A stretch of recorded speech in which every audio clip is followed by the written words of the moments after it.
Hey friend, Graham here from recordingrevolution.com, and this month I am celebrating 10 years of the recording revolution. That's right. I've been creating content for the recording revolution for a decade now, and so I'm looking back on some of my content over the last 10 years and pulling out some of my favorite nuggets. So in today's video, I'm going to share with you my top 5 mixing tutorials that I have done and shared some insight into what they're about and why they are some of my favorites, and maybe some nuggets you can pull away. So let's talk about mixing, and let's talk about my top 5 mixing tutorials I've ever done. All right, number 1 on the list is why mixing in mono is the secret. Okay, this is a mixing tutorial, but it's also a little philosophical, but it's a giant hack, the hack being mixing in mono, that is so helpful to us as musicians and home studio producers. Why is that? We live in a world where stereo is how we listen to music, and yet collapsing your mix to mono reveals a lot about your balance, about your phase issues, and about the overall punch and energy of your mix that stereo doesn't give you. So it is a tool, a simple tool you can use for free to get a better perspective of your mix. And a huge shout out goes to Kevin Ward, brilliant mix engineer, originally out of Nashville, Dove Award winning mix engineer, who really brought this back into my world. I learned it in audio school and I said, that's dumb. Who would ever mix in mono? This is the 2000s. And my buddy Kevin brought it up, and I realized, oh, maybe I'm missing something. And that has changed my world for mixing. And I never mix a mix without referencing it in mono. So check out that video.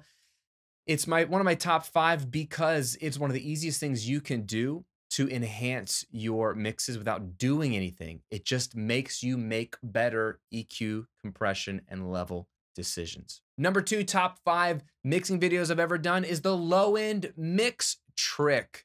Okay, so I learned this from my buddy Jacquire King, and I was at Mix with the Masters, spending a week in the south of France with some amazingly talented engineers who were there also. And we were all learning from Jacquire. And if you don't know who Jacquire is, you haven't paid a whole lot of attention to my channel lately, because I just did an entire course with him. He's been on this YouTube channel before, and he's just a brilliant guy. He's done the Kings of Leon records, Nora Jones, James Bay's first record, just super talented guy. But something that he did and showed us in Studio La Fabrique years ago in the south of France was how he balanced his kick drum to his bass guitar or bass synth level with a simple little meter trick. Like, it was like a formula. He's like, well, first I do this, and then I get this, and I use this meter, and I just measure the two together, and that's how I know that my kick level and my bass level are at the optimal level paired to each other. And it was like so simple, but why didn't I think of that? And so helpful that I started to do it when I got home on my mixes. And I was like, oh my gosh, everybody needs to know about this. So all the credit goes to Jacquire. That's where I learned it from originally. But this tutorial is super eye-opening. You got to watch the low end mix trick. All right, my third favorite mixing tutorial out of my top 5 over the last 10 years is the vocal air mixing trick. Again, this is useful because it is a tool you can pull out of your tool bag when you need your vocal to cut through the mix.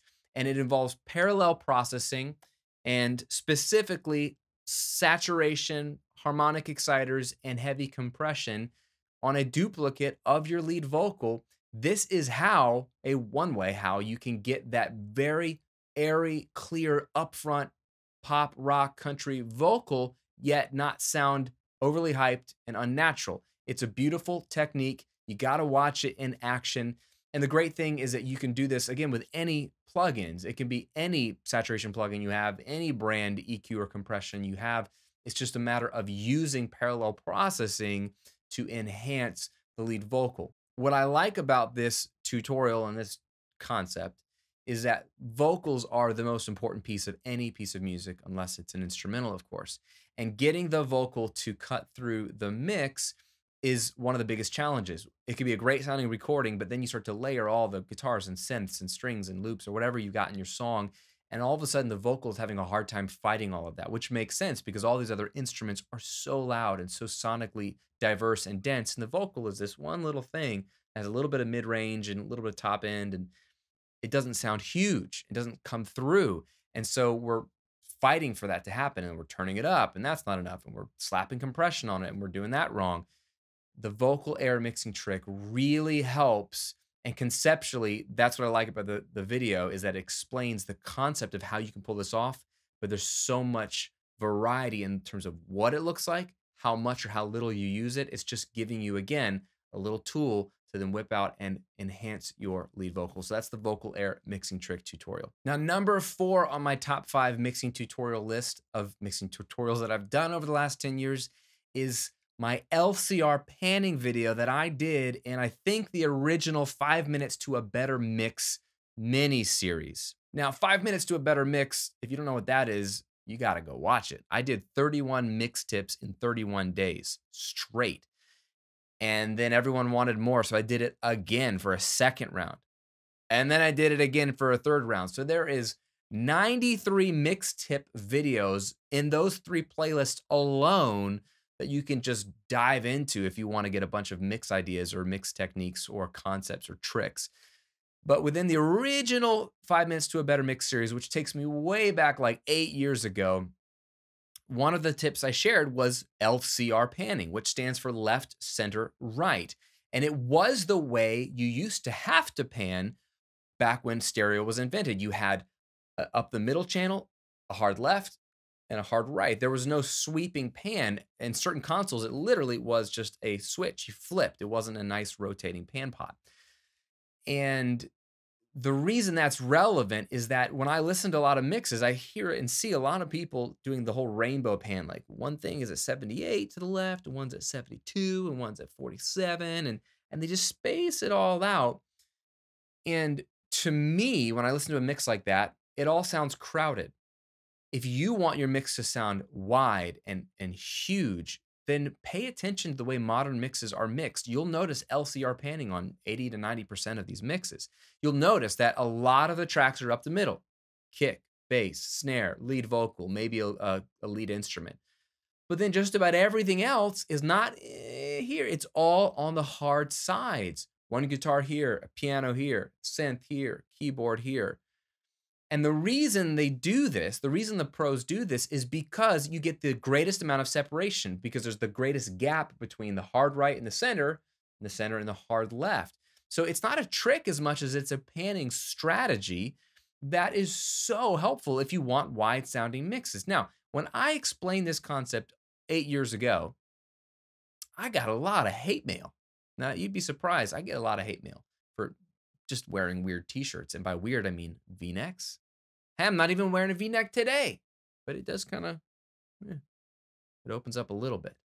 But the point is, I mentioned LCR panning and people like freaked out as if I was A, limiting them, B, creating something that's not musical, because one of the thoughts was, well, that's not how I hear a band. Like, I want to have it sound like the band is right there all around me. And I'm saying to you, that's not the goal of mixing. That could be your goal if you want to go in that creative direction, but the goal of mixing is to make a mix that pops. And why not take advantage of the stereo field by having things as far away from each other as possible? Center information stuff, which is the most important, and then hard left and right. That creates the biggest sense of width. Whether you put stuff in the middle or not, that's not relevant. It's having the separation from something here to here to here. I'm just trying to help you think about how to get wider mixes because that's what I hear, Graham. How do I get wider mixes? The simplest thing you can do is LCR panning, and I stand by it to this day. A lot like mixing in mono, it's one of those simple things you can do that makes your mix better. So LCR panning, if you haven't done it, you should do it. If you don't understand it in depth, go watch the LCR panning video in 5 minutes to a better mix, round 1. And my 5th and final favorite or top 5 mixing tutorials that I've done isn't actually a mixing tutorial, it's a mastering tutorial, and it is how to master your song in 10 minutes. Mastering is not some voodoo secret art. It's a very straightforward process. No offense to my friends who are mastering engineers, they're brilliant, but it's not this mysterious art form, right? It is a final step in the quality control chain. And if you don't have the budget or the time to hire somebody else to do it, you can do it on your own, but you got to understand what the point of mastering it is. What is your goal in mastering? And a lot of people are confused about what mastering really is trying to accomplish. And then how you can do this with simple tools that you probably already own in your DAW. You don't have to go buy a mastering suite or mastering plugins. You just need a few basic tools. So I love this video because it breaks down the process of taking a finished mix and putting it to that next level so it's ready for streaming on Spotify or burning to a CD if you still do that these days or whatever. It's ready to release in the world, and you could do this in 10 minutes, whether it's a single or you want to apply this technique or this process to your entire EP or album. The concepts are the same and the tools are free or cheap and easy to use. So it's one of those tutorials that I had to put out there, even though I don't talk a ton about mastering because I don't think it's the end all be all. I think a great master comes from having a great mix. But you got to know how to master your own stuff. Even if you end up using the robots, the auto mastering software like eMastered or Lander, you want to understand how to master on your own in case you don't like the results that they're getting and you want more control.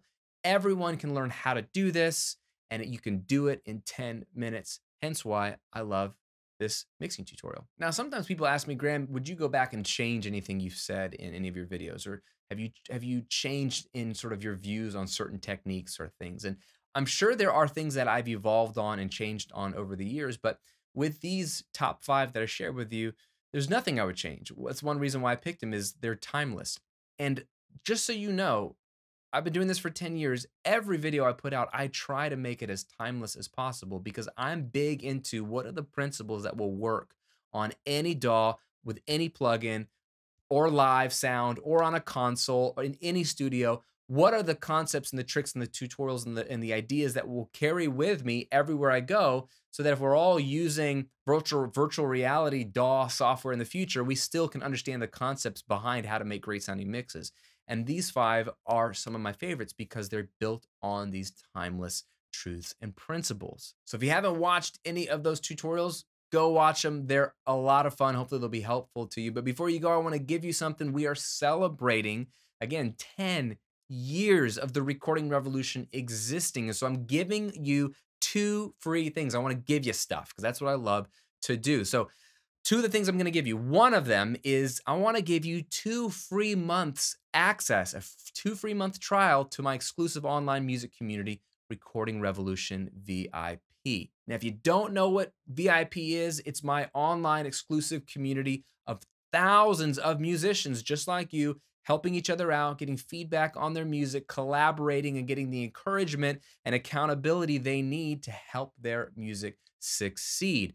But it's not just that. There are exclusive member-only courses inside the VIP community from some of the music industry's leading experts. Taylor Swift's former manager, Rick Barker, teaches you about the music industry and expanding your brand as an artist. We've got Grammy-nominated producer Ill Factor teaching you how to write and arrange songs and how to understand the music business. We've got multi-platinum songwriters teaching you how to write choruses and hooks and so much more. I've also included a bunch of in-depth tutorials on some of the biggest DAWs out there. So Pro Tools, Logic Pro, Ableton Live, Studio One. There's in-depth tutorials inside for all of those major DAWs. And on top of that, every month I hold a live Q&A call where you can hang out with me, ask me any questions you'd like, and I answer your questions directly. Plus, there are monthly challenges to help you be accountable to actually make music regularly, and we do prizes. So if you'd like to try it out, come try out my VIP community for 2 months for free. Just go to recordingrevolution.com/VIP and get all the details there.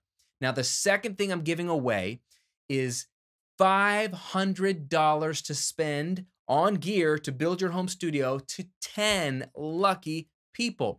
In case you didn't know, the very first blog post I ever wrote for the Recording Revolution was all about how to create a home studio with only $500. And so to celebrate 10 years later of that $500 post, I want to give out 10 $500 gift cards to Sweetwater, which is my favorite place to buy gear or plugins. And I'm giving them away. There's a random drawing that you can be entered to win one of those $500 gift cards. So you can go buy some free stuff. Here's how to enter to win, though, one of these $500 gift cards. All you got to do is film a video of yourself explaining to the world how the recording revolution has helped you in any way and post it on YouTube, Instagram, or Facebook, and then copy the link or share the link with us at recordingrevolution.com/giveaway so we can see that you've posted it to the world. And that's it. You'll be entered to win one of the 10 $500 gift cards to Sweetwater that I'm giving out this month. If you need more details on these two 10-year anniversary giveaways, the links are below the video. Click on those. Check them out. I hope you win some free stuff, and I hope all of you come join me in the VIP members area for free for 2 months. I think you're gonna love it. Thanks for watching. Thanks for supporting the Recording Revolution over a decade now, and I'll see you on another video real soon.